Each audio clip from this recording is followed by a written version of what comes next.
Hey everybody, welcome. Carm Capriato. It is Aftermarket Weekly Live. We do it each and every week right here, right here at 12 noon East Coast, 12 p.m. out there on the Pacific Coast. That's second cup of coffee time. Hey, good to have you all here. I have my tie on again today in honor of my two guests, but you all know the story. Me and Tom Ham in the first 16 weeks wore a tie, and people have been kidding me about that. And you know what? I just think it elevates the show another step or two by wearing a tie. Hey, we have one of the most unique shows in the industry. We have a guest host that's with me. We have a fabulous shop tour, and it's kind of like almost a TV broadcast. I just love the fact that we're everywhere. We're doing things. We're talking about trends, and it's a fun show to do. We're brought to you from by Dorman, and we're coming to you from the Dorman OE Fix studio, offering great automotive aftermarket insights. Now you can watch us live at remarkableresults.biz/live. We're also on YouTube and or LinkedIn.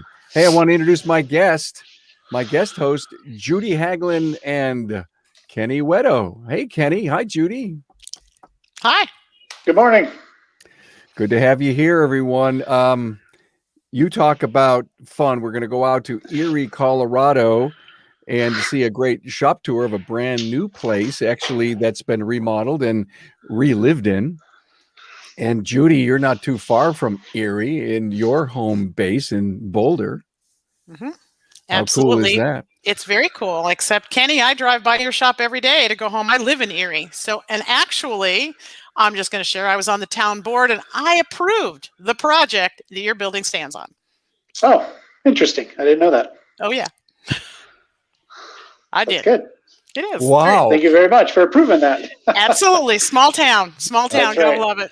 Absolutely. I see dinner in the works somehow. That's right. Anyway, Judy's with us, and she's been always a great contributor to the show. In fact, she's not even home; she's on the road, and she found the time to be with us today. So happy, Judy. I did a podography on you.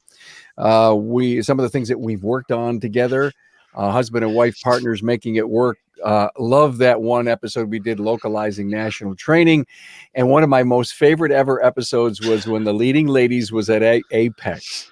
And I had that revelation from the sky about secret sauce. We had so much fun doing that episode 392. We talked about soft skills matters in Town Hall 133. And then you and Dana kicked it all off in our relationship in episode 211. Anything you want to find out about Judy Haglin and the show, search for Judy with an I, Haglin, on the website. Hey, our little agenda for today, everyone, is we're going to go back to basics with Judy. She wants to talk about that. Kenny's going to give us the shop tour. We're going to open up our fortune wisdom of the week, and we're going to do trivia. Kenny, I got a picture of your place. Hopefully this does it justice. Yep. And all the great things that you did to revitalize this place that actually had sat, I think, abandoned for what? How many years? 15 years it sat abandoned. 15 years. How unbelievable. Hey, and to just to prove, we're in our 47th week, how many tours that we've done. Here's a little bit of a encapsulation of the shops that we've been to. Probably, what is that, a dozen or 15 shops that we've been to all over the country: Chatsworth, California, Chicago, Nevada, Truckee, California, over in Rockville, Maryland. We've been at, and you can watch all of this at remarkableresults.biz/AW for Aftermarket Weekly. And hey, listen, if you're with us on social, we'd love to have you check in with your city, give us a like, make us a comment or two, share it, and we'll be hanging out and watching over the next 2 or 3 days in all the social media posts. So that's cool. Aftermarket Weekly is a podcast. You can find it wherever you listen to Remarkable Results Radio. It's right inside that stream. If you don't have a podcast listening app, remarkableresults.biz/app, and get yourself in the queue and be with us. Hey, I have a trivia today. I'll challenge all of your thinkings, and I think this is a pretty easy one, actually. What do Bentley, Bugatti, Lamborghini, Audi, Ducati, and Porsche have in common? Oh, Carm, Yeah. I gotta jump in on that. Yeah. But My, my the answer. technicians don't want to work on it. That's my answer. Oh, okay. They don't want to work on them. And that's probably a very good answer. Not the one I'm looking for, though. I'm sure it's not. And I'm sure you both know the answer. So great to have you all here again, sponsored by Dorman. Hey, we all know that fixing cars is different than how the OE builds them. Now take fuel lines, for instance. Fuel lines run and rust along with the chassis of the vehicle by nature. Now, especially in the colder months, trucks can be exposed to snow, salt, or rain, causing failure due to the corroded fittings, deterioration in the line. Now, to help you in your wallet, Dorman Products' team of engineers have redesigned the typical fuel line. Introducing Dorman's flexible stainless steel braided fuel lines. Made from braided stainless steel over flexible PTFE tubing, this upgraded material features a corrosion-resistant design. Each fuel line is an exact fit with the dimensions of each application. Now, improved durability is the highlight of this new design. This innovation is a Dorman OE fix, which means it's something that the original manufacturer doesn't offer. These fuel lines are quality assured and backed by their team of product experts and more than a century of automotive experience. Hey, want to learn more about Dorman's innovations? Visit dormanproducts.com/tour. Thank you so much, Dorman, for this. Hey, coming up tomorrow, we have a really special Carmcast in honor of Women's History Month. Judy, you're back tomorrow. I am. Whoa. I'm lucky. Well, you're not only lucky, I'm lucky because when I talked to your agent, I said, "Can I have her 2 days in a row?" And your agent said yes. Of course. Karen Manelis, Daniel Bowman, Judy Haglin, Dr. Laura Shawalik, and Emily Chung, all shop owners, and we're all going to have a cool little discussion tomorrow about the ladies' influence in our great automotive aftermarket. And this coming Friday live, Town Hall Academy. Managing family business dynamics. I know these three here. They're smart. They're good. And I'll tell you, if you're in a family business, it is dynamically challenging, I may say. And we're going to talk about all that.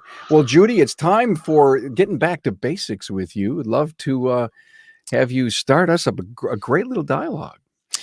Awesome.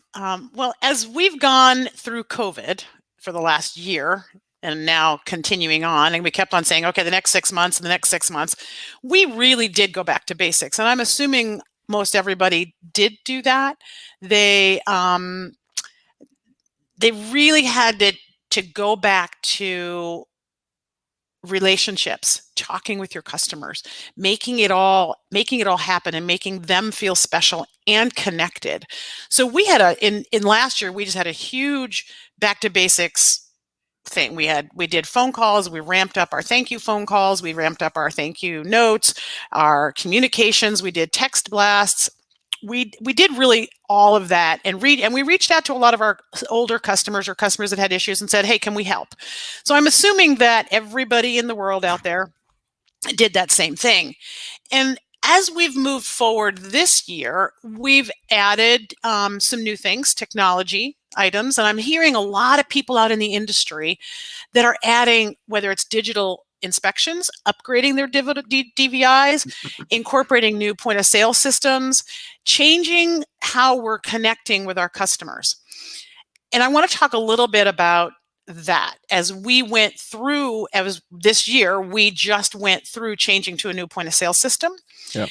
And some of the things that came out just scared me a lot. And I just wanted to pass some of that wisdom or that experience on to everybody as you're going and changing into that newer technology. What does it really mean for you? And what does it mean for your customers? Most importantly, your customers. Okay. I'm gonna add in that Carm, as you did all your beginning stuff or whatever, you really embrace technology. You've got this show, then your podcast, and then you've really grown it. And I have to say, when you look at your end result, you have really benefited all of us as shop owners. You're giving us a great product. versus you just going out there and putting something out there and not benefiting for all of us. So kudos to you for taking technology and leveraging it. Thank you. Really, really well. Let me stop you for a moment and Yeah. say it sounds like a dichotomy. We need tech to move us forward, but we also have to slow down and go back to Yes. the basics. And I love the theory behind that, because technology isn't always the answer. And when they sell you technology, okay, I'm going to use point of sale system or the DVI. When they sell that to you, it's easier, it's quicker, it's faster, it's more efficient for your staff. And I would agree, absolutely it is.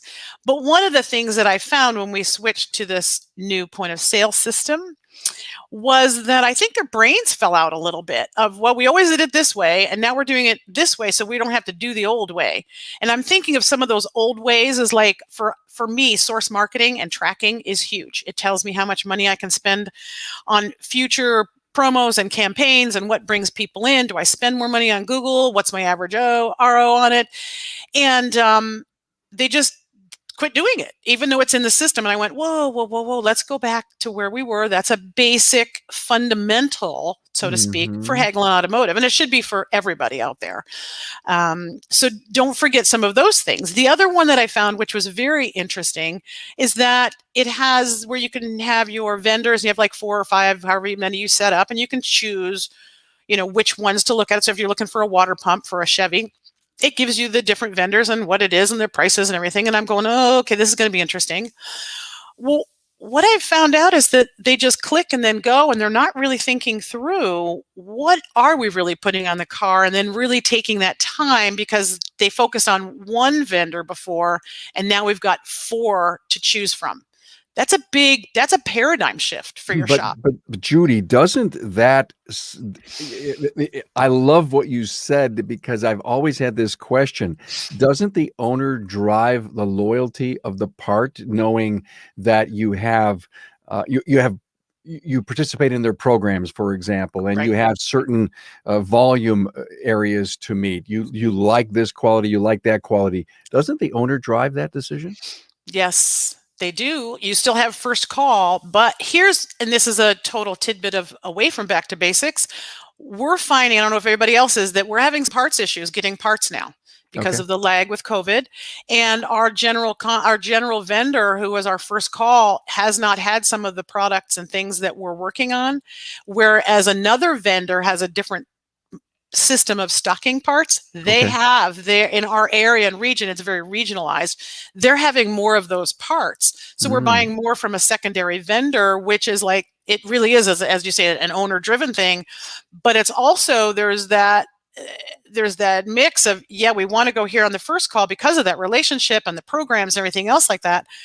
But I can't hold my shop up for 3 days or a week because they're getting out of Kansas or Texas or wherever. So you have to. So there's a balance there of how do you take care of your cars and your customers with that. Makes sense. So back to the basics of when.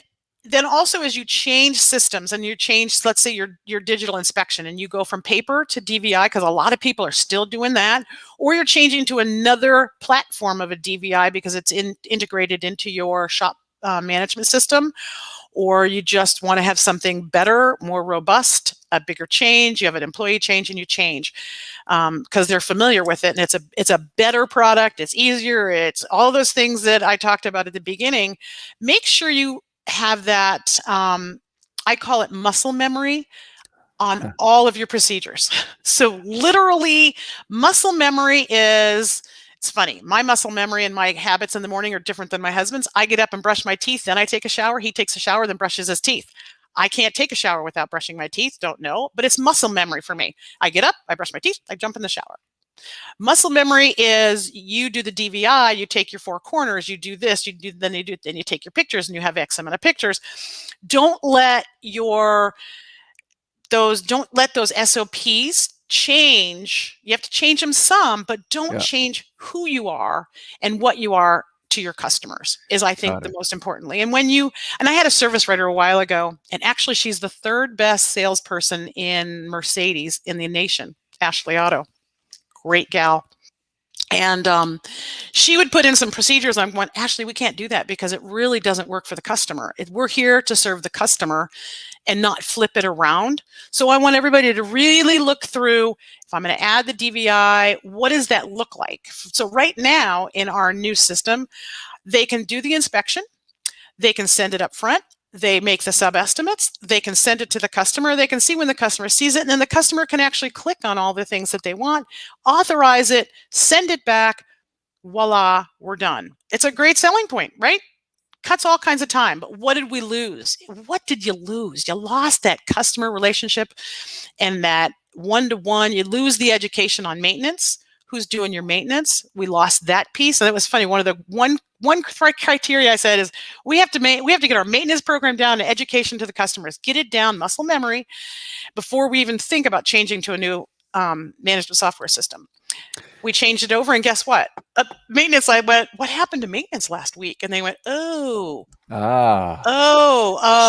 yeah. So pay attention if you make any kind of change. And my takeaway is muscle memory comes from good standard operating procedures. Yes.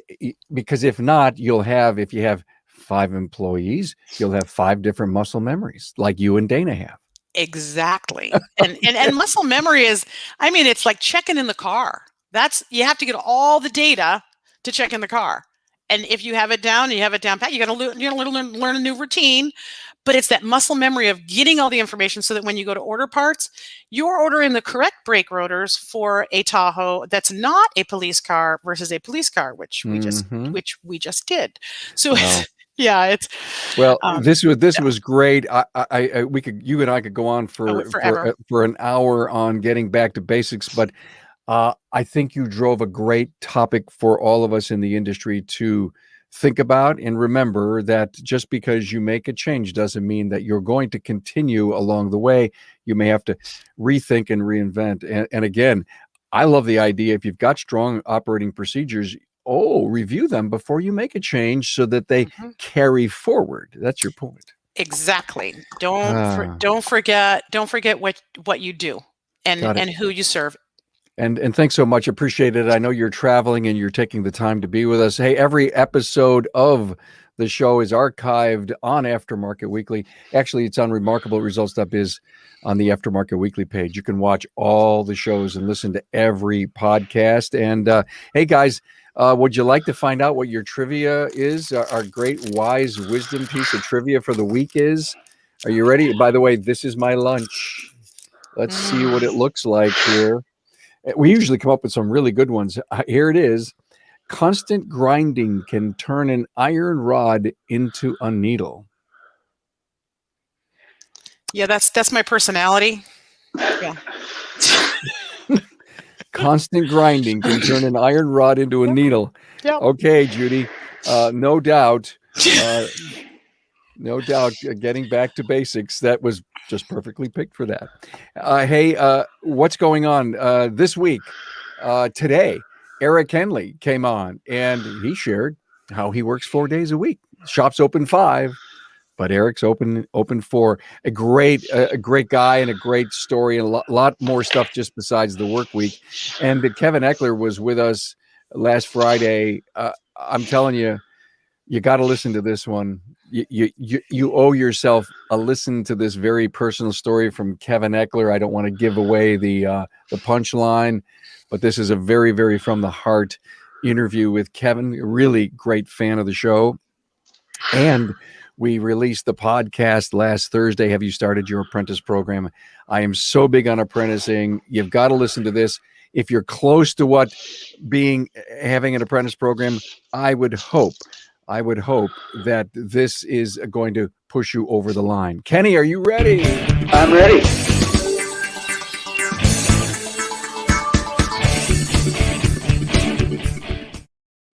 Well, Kenny Weto, and we're going to see a shop tour out in Erie, Colorado. Kenny, can't wait, my friend. Take it over.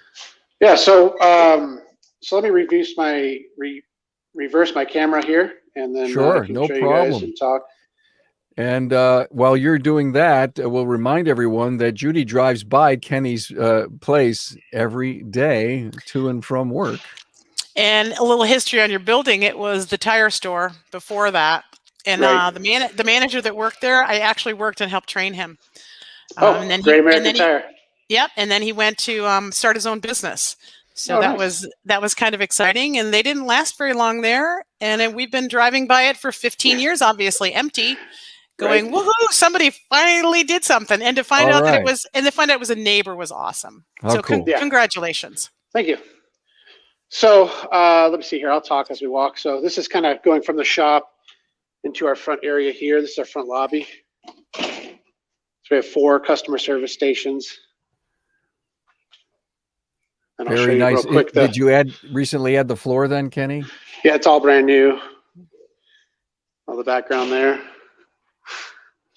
then here's our customer lounge. Wow. Even in the moments of COVID, we've got waiters. Isn't that interesting? Very nice. And then, yeah, it was a big project to bring this down. The store wasn't even here before. That used to be a window. We have a huge window for the customers to see into the shop. I love that. There's been a lot of talk about that lately. Here's where our parts come in. So we have all of our parts shelves here for deliveries. Mm-hmm. And then what we do is when we dispatch our work out or order parts, we put the PO number and then we put a color. And the color, each technician has their own color. So Okay. the parts get delivered to the colored shelf. So it keeps it all organized.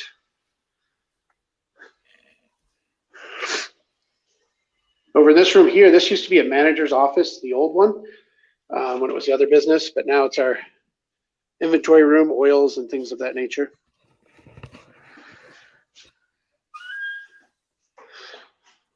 This has now become our manager's office, which is where their old inventory room was.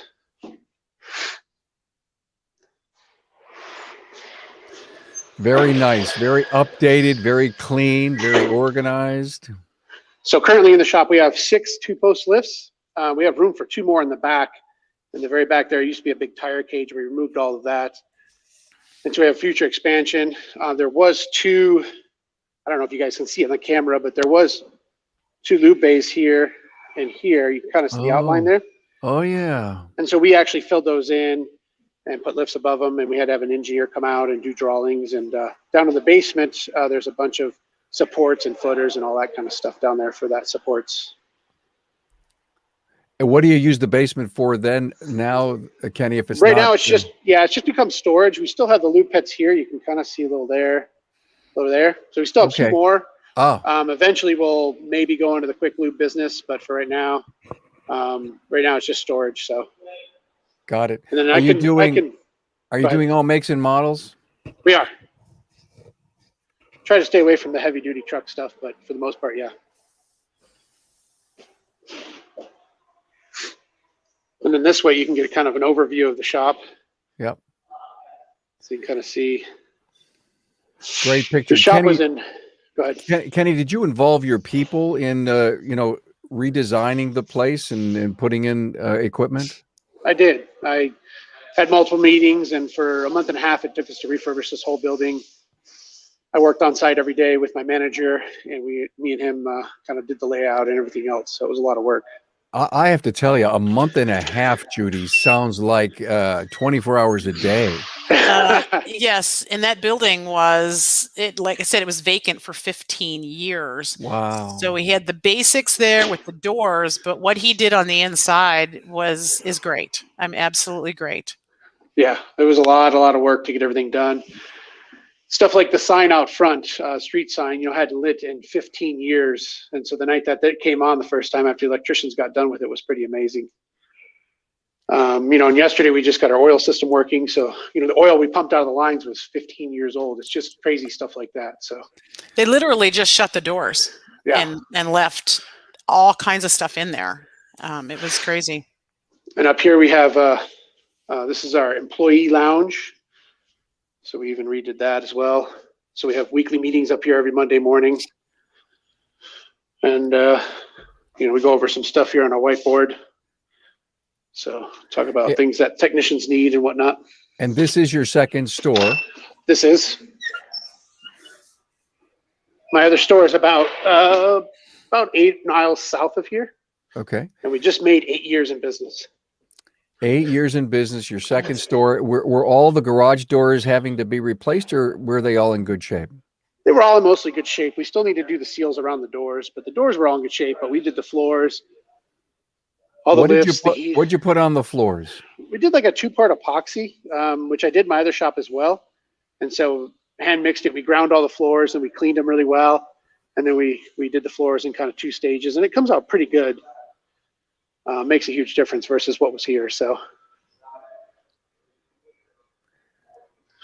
And then Kenny, I see that you have lots of cars in there, which is great. When did you open? You opened what, 2-3 weeks ago? At the beginning of the month? March 1st we opened. My first month's goal was about 50,000 in sales, and I think we're tracking to do 60 or 65. Which for first month out, I think is pretty amazing. Absolutely. Man, the sky's the limit then. That's correct. So we've got everything over here in our equipment storage. We've got stuff taped off on the floor. And pictures on the wall showing the so smart. I mean, he's practicing, showing the technicians how it should be.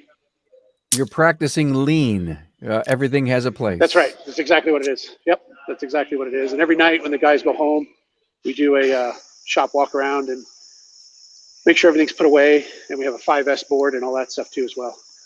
Oh, fabulous!